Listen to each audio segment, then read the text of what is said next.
بسم اللہ الرحمن الرحیم۔ حضرت سلیمان علیہ السلام کی بادشاہت کا اعلان اس زمین پر ہوا تو درندوں چرندوں کے ساتھ پرندے بھی اطاعت کے لیے بارگاہ عالی میں حاضر ہوئے۔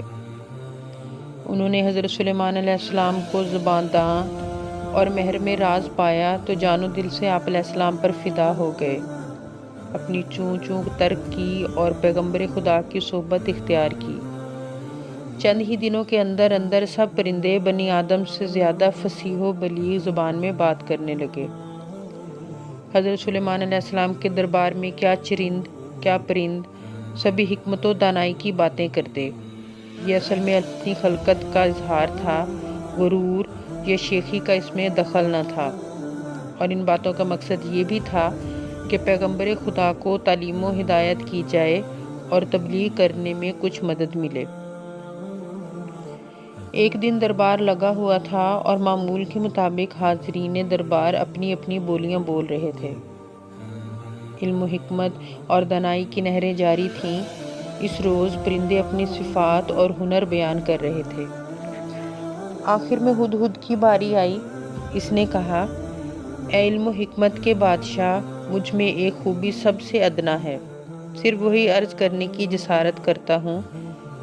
داناؤں نے کہا ہے کہ مختصر کلام ہی سود مند ہوتا ہے، لہذا حضرت سلیمان علیہ السلام نے فرمایا، وہ کون سی ادنا خوبی تیری ذات میں ہے؟ ہدہد نے ادب سے عرض کیا، وہ خوبی یہ ہے کہ جب میں بے پناہ بلندیوں پر پرواز کرتا ہوں تو پانی اگر زمین کی گہرائیوں میں بھی موجود ہو تو مجھے نظر آ جاتا ہے۔ میں یہ بھی جان لیتا ہوں کہ اس پانی کی خاصیت کیا ہے، کتنی گہرائی میں ہے اور اس کا رنگ کیا ہے، زمین سے نکل رہا ہے یا کسی پتھر سے رس رہا ہے۔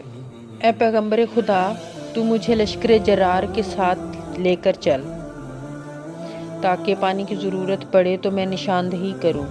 حضرت سلیمان علیہ السلام نے ہدہد کی اس خاصیت کی بہت تعریف و توصیف فرمائی اور اجازت عطا ہوئی کہ بے آب و گیاہ صحراؤں میں سفر کے دوران تو ہمارے ہراول کے ساتھ یعنی سب سے آگے رہا کرے تاکہ پانی کا کھوج لگاتا رہے۔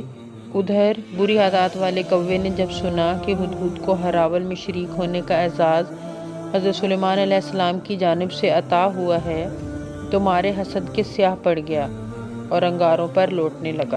فوراً پیغمبر خدا کے سامنے آ کر کہا، اس ہدہد نے آپ علیہ السلام کے حضور سخت گستاخی کی ہے اور قطعی جھوٹا دعویٰ کیا ہے، اسے اس جھوٹ اور غلط بیانی کی سزا دی جائے۔ اس سے پوچھئے کہ اگر تیری نظر ایسی ہی تیز ہے کہ تو زمین کی گہرائیوں میں چھپے ہوئے پانی کی خبر لا سکتا ہے تو پھر ذرا اسی خاک میں چھپا ہوا وہ پھندا تجھے کیوں دکھائی نہیں دیتا جو شکاری تجھے پھانسنے کے لیے لگاتا ہے؟ ایسا ہی ہنر رکھتا ہے تو گرفتار کیوں ہوتا ہے؟ آسمان کی بے پناہ بلندیوں سے وہ جال کیوں نہیں دیکھ لیتا؟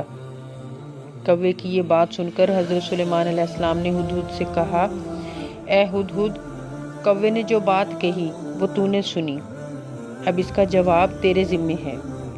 اپنے دعوے کی صداقت کا ثبوت پیش کر ورنہ سزا کے لیے تیار ہو جا اور اس جھوٹ کی پاداش میں تجھے ذبح کر دیا جائے گا۔ ہدہد نے بے خوف ہو کر عرض کیا، اے بادشاہ، ناراض مت ہوئیے، اور اس بدنیت دشمن نے حسد سے جل بھن کر میرے خلاف جو بات کہی ہے اس پر دھیان نہ دیجیے۔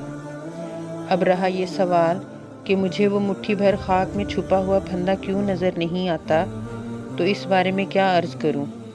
اگر حق تعالیٰ کی حکمت و مرضی میری عقل کی روشنی نہ بجھائے تو میں یقیناً پرواز کے دوران وہ حقیر پھندا بھی دیکھ لوں، لیکن جب فرمان قضا یعنی حق تعالیٰ کی طرف سے موت کا حکم ہو اور تقدیر پر اختیار نہ ہو اور میرا وقت آ جائے تو نگاہ کی خوبی کیا کرے؟